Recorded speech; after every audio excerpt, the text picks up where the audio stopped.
Mr. John Martin.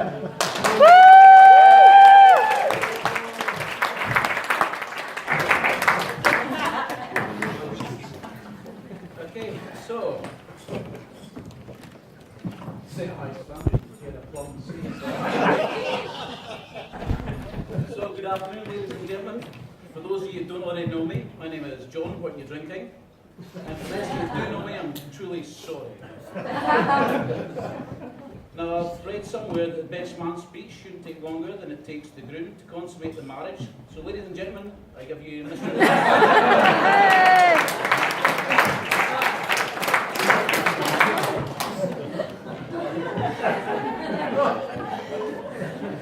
I'll read out some of these telegrams, these cards that we've got before I go on, because I'll get lost if I don't. So we've got, have a lovely day, enjoy yourselves, save me a bit of cake, lots of love, Aunt Eureka and Uncle Johnny.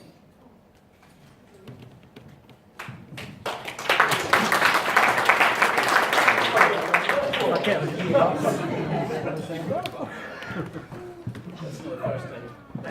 So the next one is to Simon and Lynn. Congratulations. So happy that your blind date led to this lovely day. Sorry we can't be there, but be thinking of you both. Congratulations, Pauline, aka Cilla Black.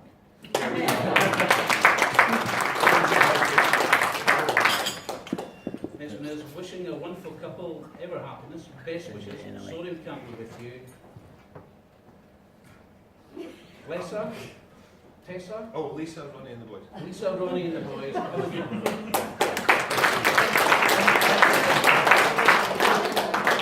So ladies and gentlemen, we'll first start by thanking Simon for choosing me to be his best man today. I hope you've enjoyed the day so far, and I think you'll all agree that the ceremony today, Lynn looked absolutely stunning.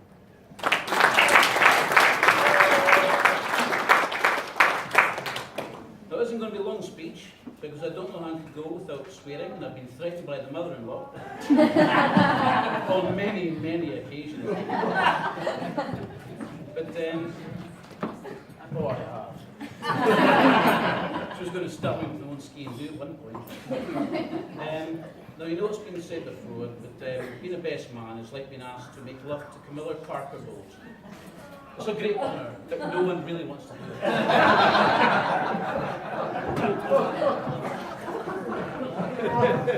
Someone snort. Fair play. You snort, you want to work. But here I am. I think you'll agree I've done a great first job of getting this man to the church on time, sober. That was a complete success. Now it's time for my second job, the speech, and this is a bit I'm really looking forward to. No. Now, before I go any further, for those of you who don't already know, Simon is a fan of a team called Rangers, Sevco, UCO, Glasgow Rangers, the Glasgow Rangers.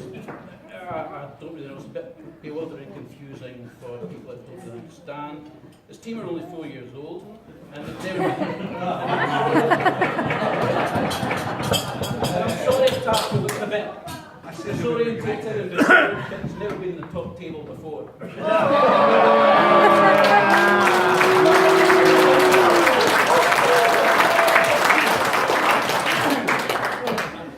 Now, can I just ask everyone kindly, when the lovely waiters and waitresses come around after the meal and they offer you tea and coffee, please don't accept. The last time Simon let someone else lift the cup, he cried for 3 weeks.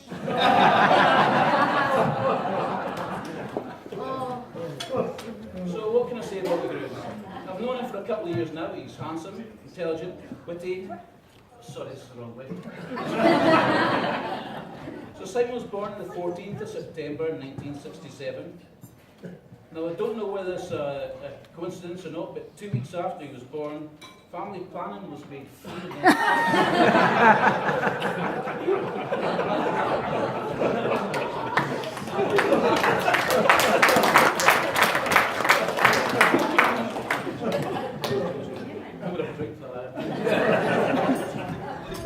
So looking at him now, you would believe that Simon wasn't a pretty baby. In fact, he was the only baby in the West Coast that shuts in his pram.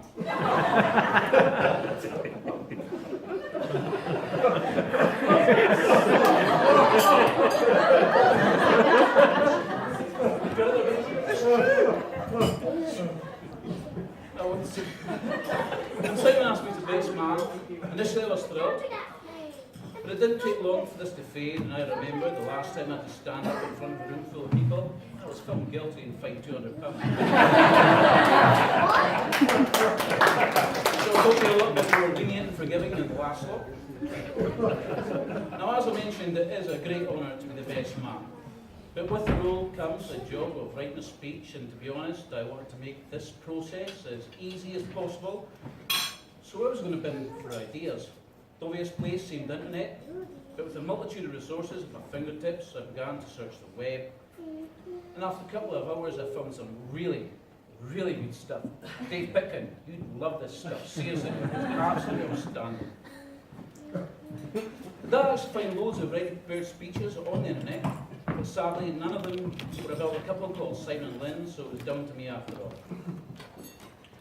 Like I said earlier, Simon was born in 1967. I did try and link this into some big world event, but it seems nothing else happened on this day, the day the staff returned a word called Monkey Boy Thursday.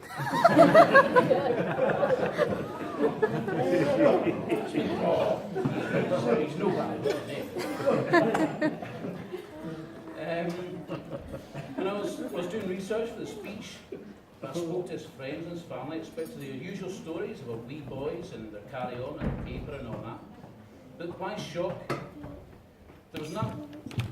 When I spoke to his brother about his younger years, he told me he was an angel, going on to his school years when he was said to be a star pupil, with one teacher quoting, "I wish we could have more like Simon, but you've got no idea how difficult it is to get a sharp object like a pen or a pencil into car stairs." So after a bit of searching, I managed to find some of his school reports. I read it, and I was actually quite surprised when it said Simon was an ideal pupil who excels in most subjects.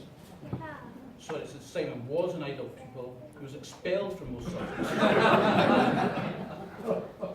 Though Simon enjoyed doing nothing so much that he decided he didn't want to move on from his learning environment, so he went on from there to Fife University College, where he met lots of his friends who are here today. And at this point, he discovered his second love after Rangers, alcohol. He would have to wait almost another 30 years to find his next love, his true love, and his final love, Lynn.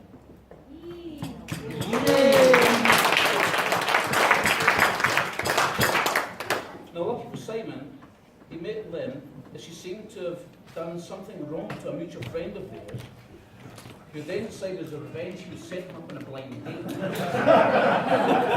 Didn't work out for her, did it? Now, it was during this 30-year drought period of women that Simon met and became great friends. And when I say drought, I don't mean like an English hosepipe ban. I mean like a camel crossing the Sahara.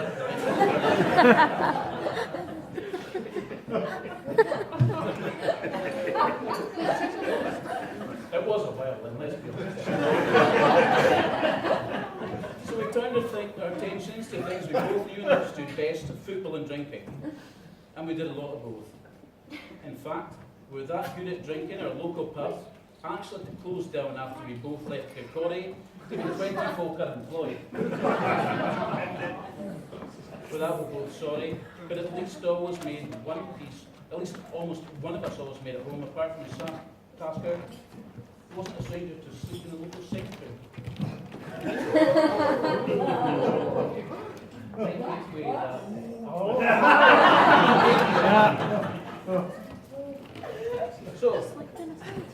So to football during the past 4 or 5 years, become a bit of a Steigen's become an ICT fan. He liked to support someone who was in the SPFL, the top league.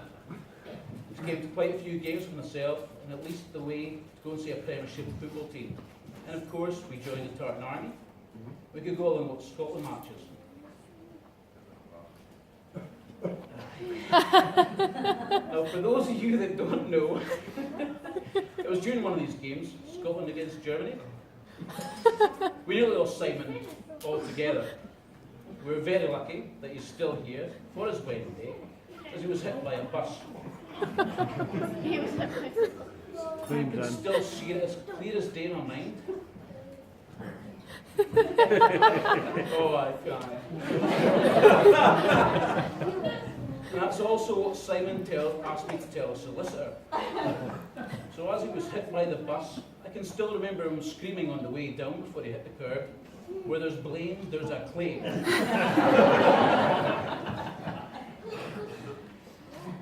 Now, if you don't believe me, how else do you think someone gets this ugly?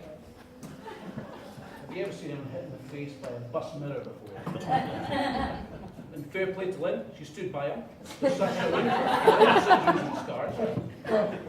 I remember standing there watching as he rolled around like a turtle on his back, screaming as I screamed and laughed and howled. And the rest of Hope Street stood there with bated breath, waiting to see his undercarriage. But as his kilt flapped up and waved around his face, the whole street joined me in laughter.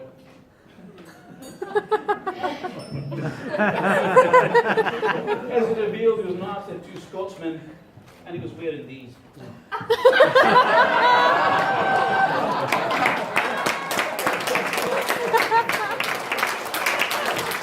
have actually washed them with two or three boil washes.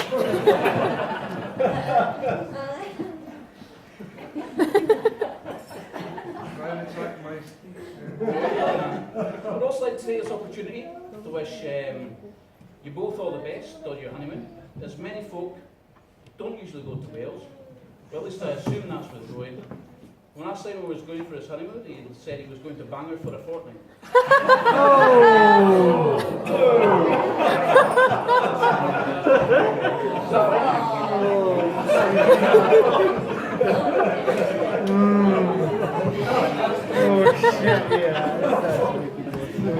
Ladies and gentlemen, I'd like to, before I finish, there are also two very important people here today. Without you, very little of this would be possible. And the great thing is, as the evening goes on, we get to spend more time talking about it, get to know them a bit better. So I'd like to say a special toast to the bar staff.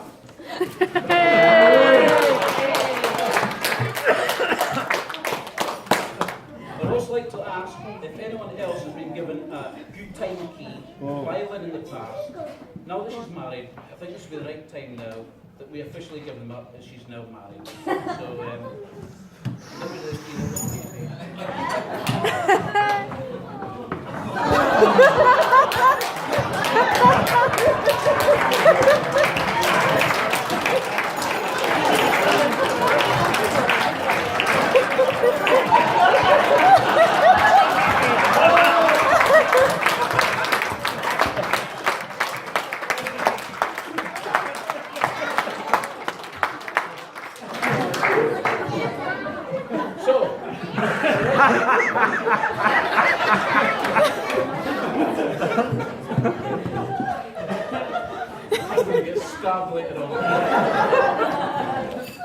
So I'd like to thank you all for listening to my speech, and as I said to the women all over Virginia too, thanks for laughing. All joking aside, Simon, you are a great guy, you're an excellent friend, we've been through so much together, good times and the bad, and I'll always be here for you, mate. Always. Thanks for giving me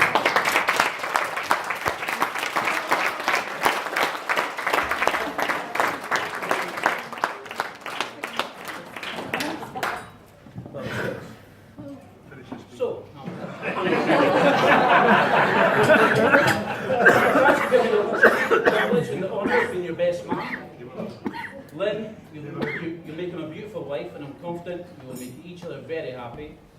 Let me just say, from my point of view, Lynn, you couldn't be marrying a better man. Simon, you couldn't be marrying a better woman. I'm extremely happy to have you both as friends.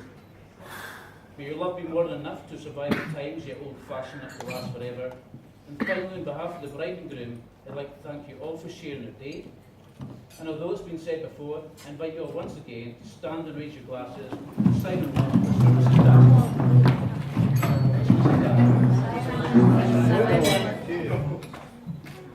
Kind of